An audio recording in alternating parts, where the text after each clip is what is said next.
Beaucoup d'entreprises pensent que la transformation numérique, c'est juste une question de logiciel, d'intelligence artificielle, de cloud computing, mais si c'est vrai, pourquoi tant d'entre elles échouent malgré des millions investis en technologie? Imagine une boîte qui investit 5 millions dans un nouveau ERP, ultra performant, tout ce que vous pouvez imaginer, mais où les employés continuent d'utiliser les fichiers Excel. Résultat, le projet est un échec et tout le monde blâme la technologie, alors que le problème peut venir d'ailleurs. Aujourd'hui, je vais te partager trois vérités qui montrent que la transformation numérique n'est pas juste une question de technologie.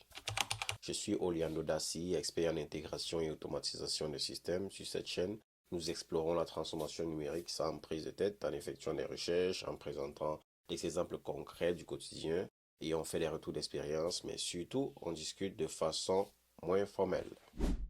Première vérité, sans culture digitale, la technologie ne sert à rien.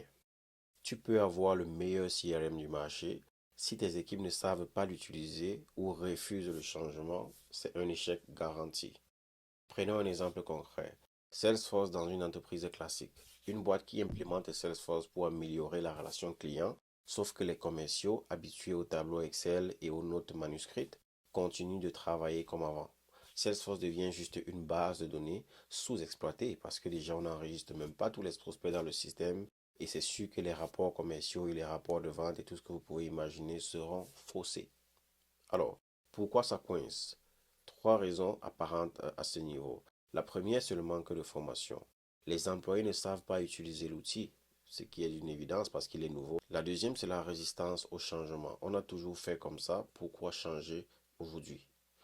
Le troisième point à soulever ici, c'est le manque d'accompagnement des équipes. L'outil est imposé sans transition et sans que les équipes s'impliquent comme si c'était un projet qui leur appartenait aussi. Un autre exemple qu'on peut soulever, mais plutôt positif, c'est le cas d'Amazon. L'innovation est ancrée dans la culture d'entreprise d'Amazon, ce qui fait que la technologie est adaptée naturellement.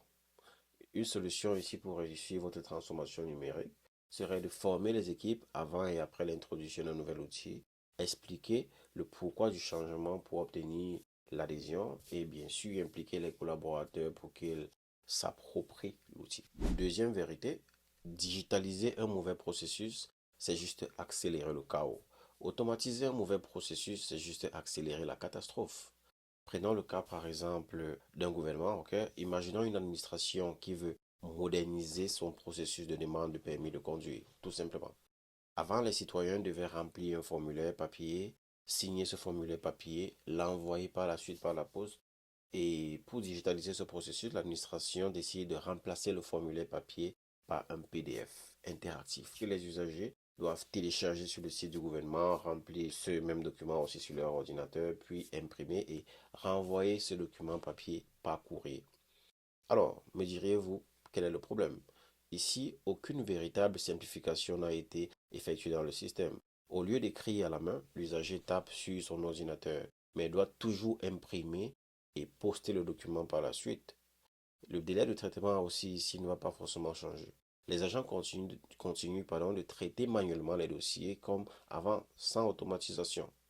Et la frustration aussi ici sera accrue parce que les citoyens pensent gagner du temps, mais doivent toujours gérer l'impression et l'envoi postal et les délais d'attente pour le traitement de leur permis de conduire.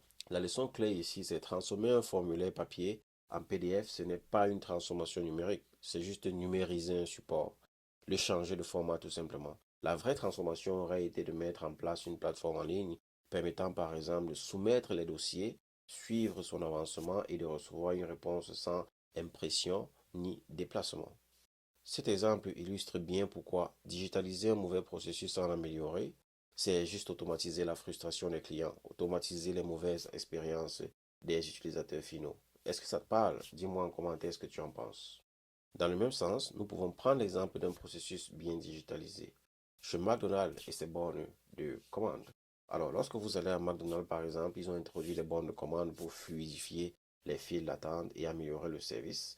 Le résultat, moins d'attente, meilleure expérience client et aussi une augmentation du panier moyen. Parce que vous arrivez sur la borne de commande, vous passez votre commande, vous effectuez le paiement, toutes les étapes, sans pourtant venir vous aligner au niveau de la caisse et vous partez vous asseoir, vous attendez que votre numéro soit appelé ou affiché à l'écran et boum, vous êtes servi. Moi, c'est une expérience que j'apprécie.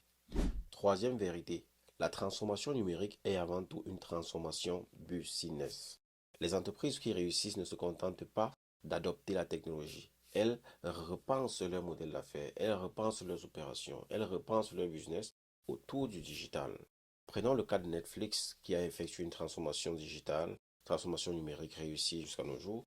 Netflix avant était un service de location de DVD et pas courrier. C'est-à-dire, si vous voulez voir un film ou une série, vous devez louer un CD, louer un DVD, pardon, et le DVD vous était envoyé par la poste, ok, ou bien par un service courrier tout simplement. Ils auraient pu juste numériser leur catalogue, mais ils ont repensé leur modèle avec le streaming et la production de contenu original. Aujourd'hui, ils dominent l'industrie du divertissement. Nous sommes d'accord.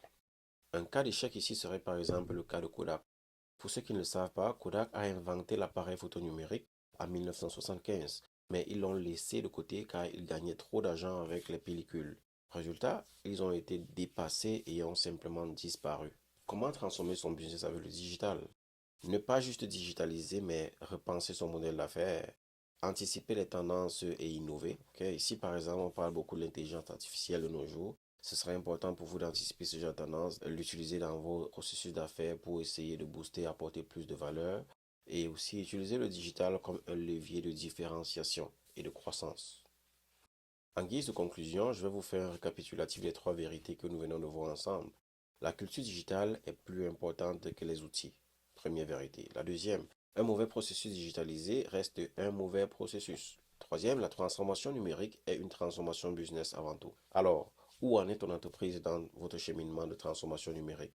Est-ce qu'elle utilise la technologie intelligemment ou elle tombe dans les pièges classiques? Dis-moi en commentaire ton expérience avec la transformation numérique, je serais ravi de savoir cela. Like, partage cette vidéo pour qu'on arrête d'associer la transformation numérique et une simple adoption des technologies. Merci et à une prochaine vidéo. Bye.